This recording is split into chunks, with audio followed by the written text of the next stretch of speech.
Assalamualaikum warahmatullahi ta'ala wabarakatuh.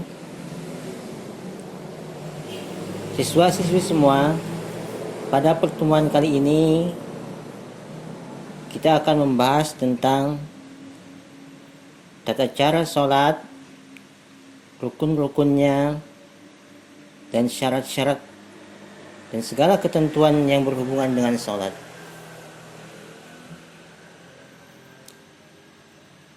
Adapun sholat itu hukumnya wajib bagi setiap orang Islam, siapapun dia yang mengaku dirinya beragama Islam, maka dia wajib melaksanakan sholat 5 waktu,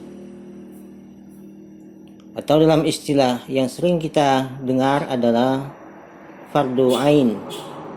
Apa itu fardu ain?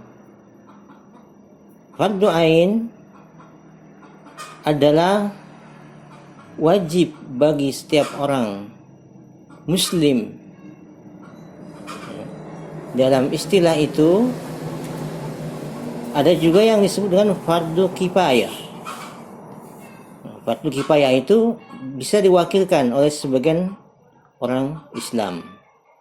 Tapi karena sholat ini adalah fardu ain, maka dia wajib perorangan untuk melaksanakan perintah sholat. Allah Subhanahu wa Ta'ala berfirman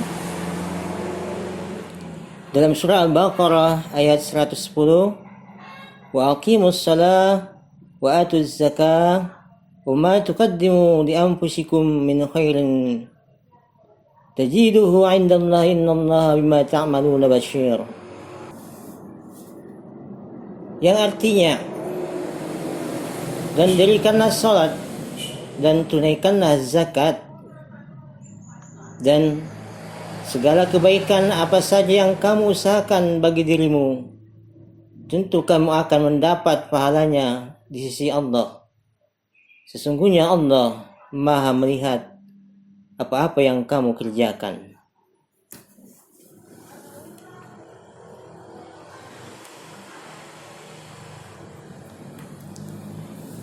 Siswa-siswi semua yang saya kasihi,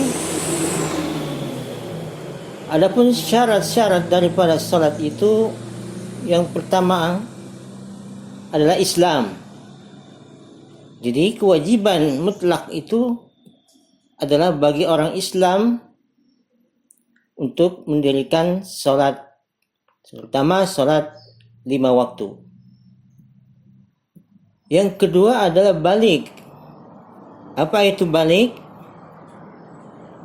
Ya, balik kalau dalam istilah fikih ditandai dengan, kalau dia seorang laki-laki maka ditandai dengan mimpi keluar air sperma. Kalau dia seorang perempuan ditandai dengan haid setiap bulannya. Yang ketiga, berakal sehat. Ya, orang yang sholat itu harus orang yang masih normal akal pikirannya, bukan orang yang gila. Sedangkan orang yang gila tidak wajib baginya untuk menjalankan sholat. Yang keempat, telah mengetahui risalah. Maksudnya di sini telah mengetahui risalah adalah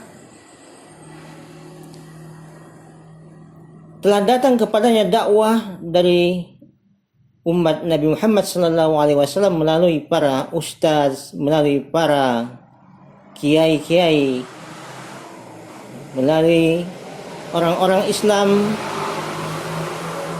yang mereka kenal, dan mereka mendengar bahwa telah datang seorang nabi membawa risalah sebagai nabi akhir zaman, yaitu Nabi Muhammad SAW. Yang kelima, tidak dalam keadaan haid dan nifas. Ini khusus bagi kaum perempuan. Ya, haid Sudah tentu kalian sudah paham bukan? Dan nifas adalah darah sehabis perempuan melahirkan.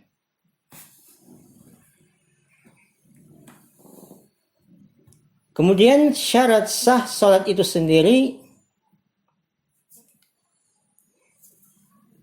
yaitu suci dari hadas kecil dan hadas besar.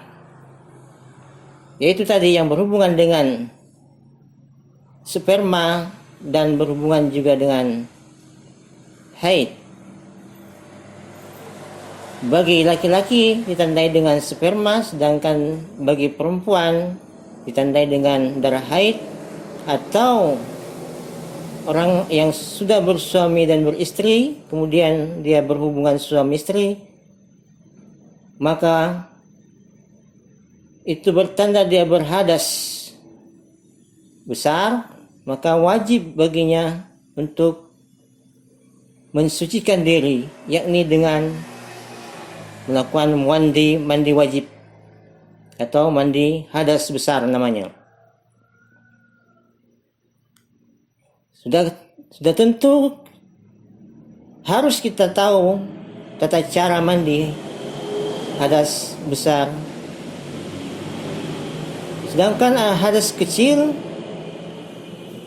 dan kita sudah tahu bersama, seperti misalnya seorang yang kencing, kentut, dan sebagainya. Yang kedua, suci badan, pakaian, dan tempat sholat.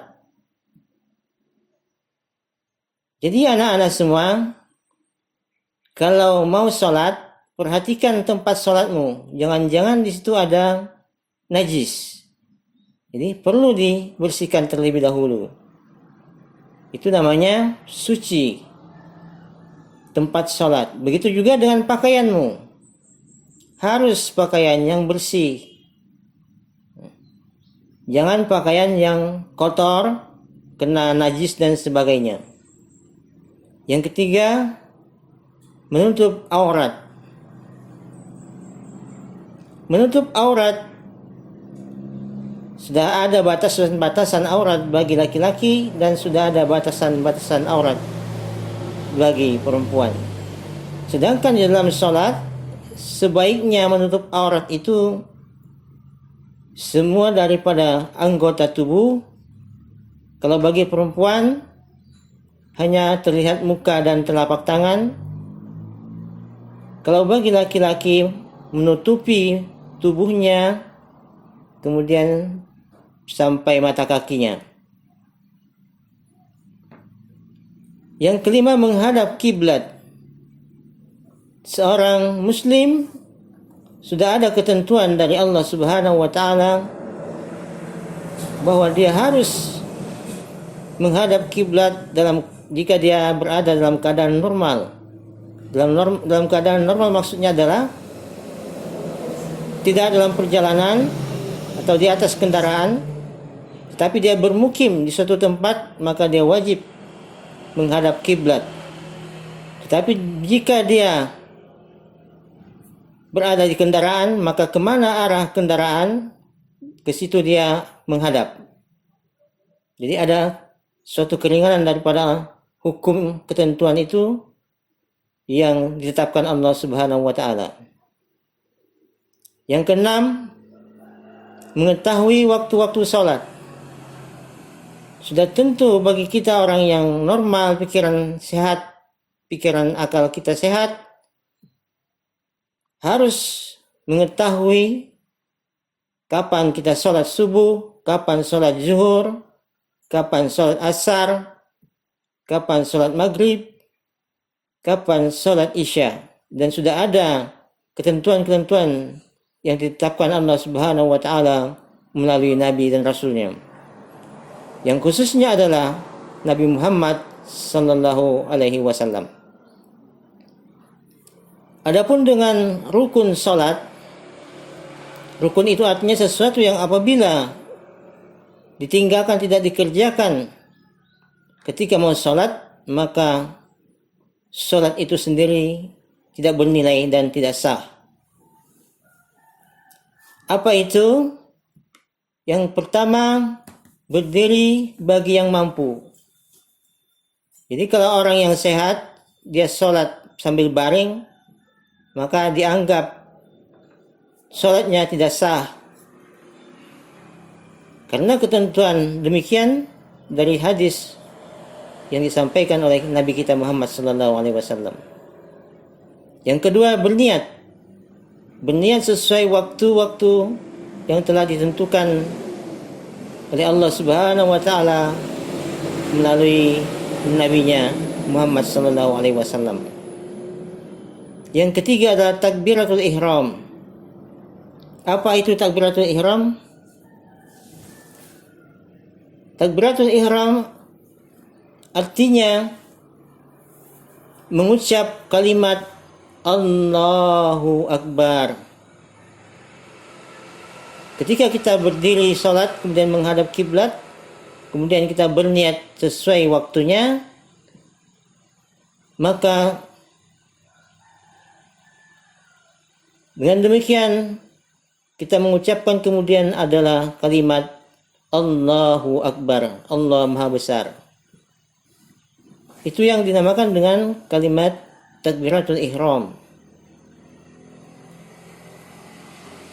Yang keempat adalah membaca surah Al-Fatihah. Surah Al-Fatihah ini wajib dalam salat. Jika ditinggal, maka salat tidak sah. Demikian ketentuan dari Nabi kita Muhammad SAW. Yang kelima adalah ruku'.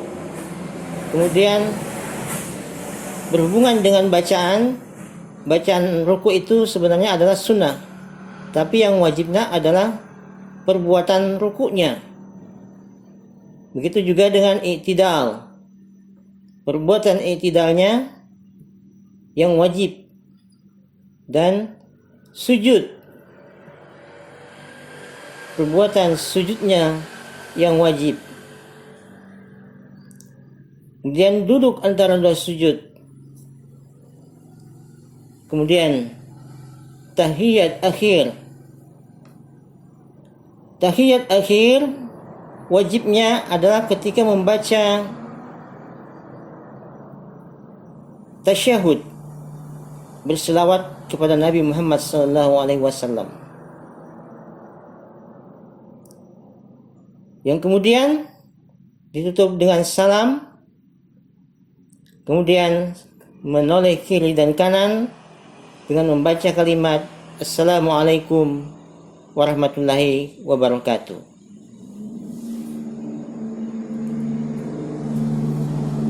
Adapun berhubungan dengan sunnah salat, mengangkat dua tangan ketika takbir. Jadi mengangkat dua tangan pada ketika takbiratul ihram itu tidak terhukum wajib, ya, tetapi dia hanya sunnah. Yang wajibnya adalah mengucapkan lafaz Allahu Akbar. Yang kedua bersedekap. Bersedekap adalah melipat dua tangan di atas perut atau di atas dada atau di bawah pusat. Ya, sikap itu bisa dilakukan, atau tidak bersedekap juga termasuk bagian sunnah. Karena ada mazhab tertentu yang tidak bersedekap. Yang ketiga, melihat ke tempat sujud. Seorang yang sholat disuruh melihat ke tempat sujud, maksudnya dan tujuannya adalah supaya konsentrasi, tidak menoleh kiri dan kanan, tidak sambil membayangkan apa-apa yang dilihat di sekitarnya. Maka disunnahkan baginya adalah menatap ke tempat sujudnya. Yang keempat adalah membaca doa iftitah. Jadi doa iftitah itu tidak wajib, tapi sunnah muakkad. Yang kenapa dinamakan dengan sunnah muakkad? Karena selalu dibaca oleh Nabi ketika salat.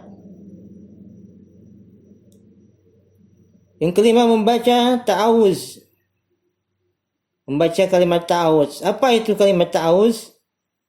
Kalimat ta'awuz adalah kalimat yang sering kita dengar, a'udzubillahi minasyaitonirrajim. Ya, saya berlindung kepada Allah dari syaitan yang terkutuk. Yang keenam, membaca surah lain-lain setelah Al-Fatihah. Atau surah-surah yang kamu hafal, surah-surah pendek, itu merupakan sesuatu yang sunnah. Tetapi adalah rukunnya sendiri adalah surah Al-Fatihah itu sendiri. Jadi boleh kamu sholat tanpa harus membaca surah-surah sesudah membaca Al-Fatihah. Yang ketujuh, membaca amin. Amin termasuk sunnah. Tapi sebagian orang mengatakan dia sudah mengangkat karena sebagian sahabat terdengar aminnya. Ya. Membaca amin boleh dalam hati atau boleh dengan jahar atau dinyatakan terdengar oleh telinga. Yang kedelapan adalah mendengarkan bacaan imam. Jadi bacaan imam itu harus didengar kalau kamu menjadi makmum. Jangan sambil menghayal. Itu akan mengurangi pahala sholat, bahkan menghilangkan pahala sholat itu sendiri. Yang kesembilan adalah mengeraskan bacaan pada rakaat pertama. Sunnah bagi kita mengeraskan bacaan kalau itu pada sholat-sholat yang zahar. Sholat-sholat zahar itu adalah sholat isya, sholat maghrib, sholat subuh. Artinya bacaannya jelas.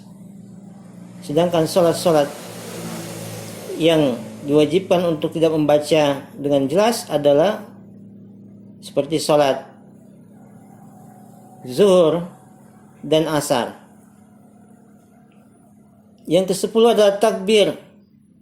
Setiap ganti gerakan, takbir itu harus terdengar jika dia imam. Tapi jika dia sholat sendiri boleh hanya berbisik dalam hatinya. Yang ke-11 membaca doa iktidal. Apa itu doa iktidal? Doa iktidal ini adalah Rabbana walakal hamdu mil'us samawati wa mil'ul ardi wa mil'u ma syi'ta min syai'in ba'du. Yang ke-12 adalah doa ketika ruku. Ada yang hafal doa ketika ruku? Ya tentunya sangat mudah bagi yang hafal dan bagi yang biasa sholat. Doa ketika ruku itu adalah Subhana Rabbiyal Azim wa bihamdi. Atau cukup dengan membaca Subhana Rabbiyal Azim. Yang ke-13 adalah doa ketika sujud. Ya. Doa ketika sujud adalah mengagungkan Allah, meninggikan Allah. Subhana Rabbiyal A'la wa bihamdi.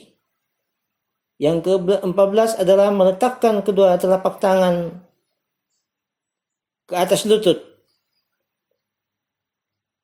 Jadi meletakkan kedua telapak tangan adalah suatu sunnah yang dicontohkan oleh Nabi kita Muhammad sallallahu alaihi wasallam. Yang ke-15 adalah doa waktu duduk antara dua sujud.